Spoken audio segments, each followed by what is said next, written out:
stutter jadinya kayak gitu deh. Oh iya iya, nggak apa-apa nggak apa-apa. Ini udah ke-record nggak ya? Start recording bentar. Oke Kak, udah. Heeh. Oke, Kak Kak Anis, aku mulai ya. Oke. Apa? Assalamualaikum warahmatullahi wabarakatuh. Selamat malam. Nama saya Rilianti Mahu. Saya salah satu mahasiswa pada universitas swasta di Jakarta, Universitas Nasional, Fakultas Hukum. Hari ini saya mewawancarai narasumber saya, Kakak Anis Tuasikal, yang mana beliau juga yang sebelumnya adalah akademisi. Beliau berani mengambil langkah untuk merubah mindset-nya untuk menjadi seorang entrepreneur. Untuk profilnya, beliau pernah S1 di Trisakti dan S2 di Unpad. Untuk kejurusannya kenotariatan. Ya, benar ya Kak ya? Benar. Oke, untuk profil selanjutnya untuk Kak Anis sendiri yang membuat saya salut kepada beliau, beliau adalah anak dari pejabat daerah Bupati Maluku Tengah, tapi beliau mau berbisnis di saat untuk kalangan anak muda kita sendiri lebih menanamkan mindset kita untuk menjadi ASN, tapi Kak Anis memilih langkah untuk menjadi seorang pengusaha. Kak Anis sendiri adalah owner dari Minabu Fashion ID. Langsung aja saya dengan ada 6 poin pertanyaan buat Kak Anis. Yang pertama, latar belakang Kak Ani mendirikan usaha atau membangun bisnis tersebut itu apa Kak? Aku tuh paling suka yang namanya kalau mau dibilang aku tuh suka tuh namanya perintil-perintil ya. Ya mungkin terkadang orang pikir perintil tersebut itu nggak bisa mendapatkan nggak bisa memperoleh penghasilan, nggak bisa memperoleh uang gitu loh. Jadi aku tuh suka yang namanya hal-hal kecil. Terus habis itu yang kedua, aku suka ketemu sama banyak orang. Dan yang ketiga, aku suka tantangan baru. Nah, itu jadi lebih senang go public gitu ya Kak ya? Iya. Oke. Untuk pertanyaan keduanya, berapa lama Kakak merintis usaha Minabu ini? Aku Minabu ini udah berapa lama ya? Kayaknya sekitar 6 bulanan atau ya 6 bulan, 4 bulanan lah ya. Nggak terlalu lama banget sih. Untuk pertanyaan ketiganya, Kak Anis pernah merasa nggak sih ada kendala, risiko, rintangan yang datang? Apalagi kan kalau kita tahu kan pada lagi ada COVID ya, perputaran ekonomi kita pada saat ini memang lemah. Akankah Kak Anis di saat Kak Anis harus dihadang dengan kendala, ada nggak sih inovasi-inovasi yang Kak Anis lakukan gitu untuk mempertahankan nilai jual Kak Anis di situ? Mungkin aku gimana ya? Mungkin aku lebih ke price-nya tuh lebih nggak terlalu mahal ya. Jadi kayak misalnya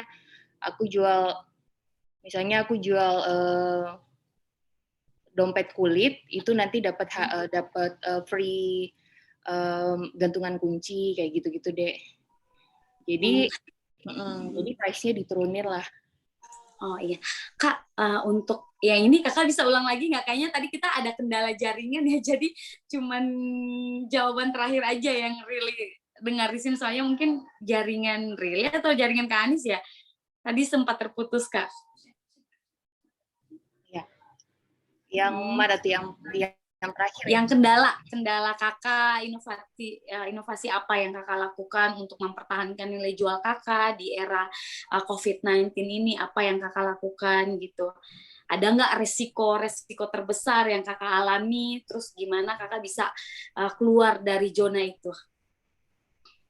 Sebenarnya kalau resiko itu kita harus maintain di pikiran kita kalau apa yang kita jual ini bakal laku gitu. Jadi kalau misalnya kita udah menyerah, ya mungkin hasilnya juga nggak memuaskan ya.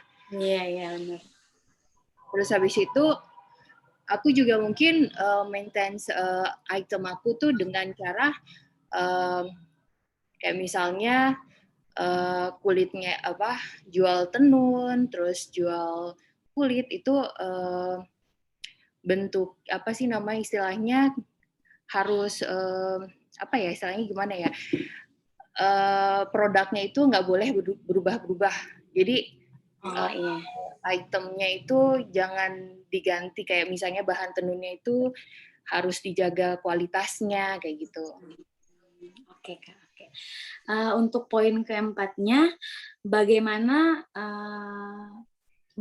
kakak seandainya kalau Kak Anis dihadapi dengan kendala yang mana di situ mungkin ada persaingan atau apa gitu, atau pada saat nilai jual kakak di pasar turun, selain kualitas yang kakak pertahankan, mungkin ada yang lain Kak yang bisa mempertahankan pasar kakak pada saat itu, kira-kira apa Kak? Apa ya? Bingung juga ya Dek ya. Yang jelas semua orang kan pasti melakukan bisnis yang sama ya. Tapi yang namanya rezeki itu kan sudah diatur yang di atas ya. Mau segala macam apapun ya pasti ya dapat ya kita nggak bisa berbolak-balik lagi. Maksudnya intinya ya tetap optimis ya Kak ya gitu ya. Tetap optimis. Iya. Pokoknya good is good lah gitu. Mengandalkan lah gitu. Oke, yang kelima, keuntungan atau pencapaian dari bisnis yang sudah kakak raih itu apa aja? Misalnya selama kakak berbisnis di Minabu ini, apa sih reward yang benar-benar bikin kakak terus berpacu lagi untuk benar-benar untuk meningkatkan kualitas produk yang kakak jual ini, pencapaian kakak gitu. Pencapaian dalam bentuk apa nih Dek? Dalam bentuk pendapatan boleh, mungkin kepuasan pelanggan atau pendapatan kakak gitu. Kepuasan pelanggan sih Dek. Itu lebih ke kepuasan ya. Terus yang kedua ya alhamdulillah sih sebulan pasti ada aja. Terus yang poin terakhir nih Kak, kiat apa saja yang bisa di-share kepada orang lain termasuk Rila sendiri agar bisa berhasil membangun bisnis seperti kakak gitu. Jadi kakak memberi semangat lah gitu, membangun gitu. Kira-kira apa buat mungkin calon-calon entrepreneur yang benar-benar mau start dari nol, mereka harus ngapain aja untuk mempertahankan bisnis mereka. Namanya kita berbisnis ini kan tetap ada tantangannya ya Kak ya. Kira-kira dari Kak Anis seperti apa untuk kita harus tetap semangat gitu? Kalau aku bisa saranin sih, yang namanya mau berusaha, kita jangan menyerah. Terus mungkin yang tadi yang aku bilang, mungkin yang tadinya orang menganggap itu nggak bisa dijadikan uang, padahal itu bisa dijadikan uang. Jadi kita harus belajar kita harus berusaha dari hal kecil dulu Dek. Setelah hal kecil itu kita belajar, baru yang yang dari hal-hal yang besar. Kayak gitu. Oke. Untuk poin-poin pertanyaan dari saya untuk Kak Anis, owner dari Minabu Fashion ID ini, jadi saya mengambil kesimpulan bahwa kita sebagai generasi muda, kita harus sadar bahwa untuk meningkatkan perekonomian di suatu daerah itu kita harus sadar untuk menjadi ambil bagian atau ambil andil untuk menjadi entrepreneur gitu. Terkadang kita melihat bahwa kenyataan kondisi yang ada di Indonesia, terkhususnya di Maluku, mindset kita ini sebenarnya masih mindset ASN. Kita memandang bahwa untuk jadi ASN itu ternyata kayak wow gitu. Nah, sehingga dia menutup pemikiran kita, keinginan kita untuk menjadi pengusaha. Ya, kalau dibilang jika ada satu istilah bahwa semakin banyak pengusaha di suatu daerah, maka dia akan meningkatkan perekonomian di daerah tersebut. Gitu ya, Kak ya?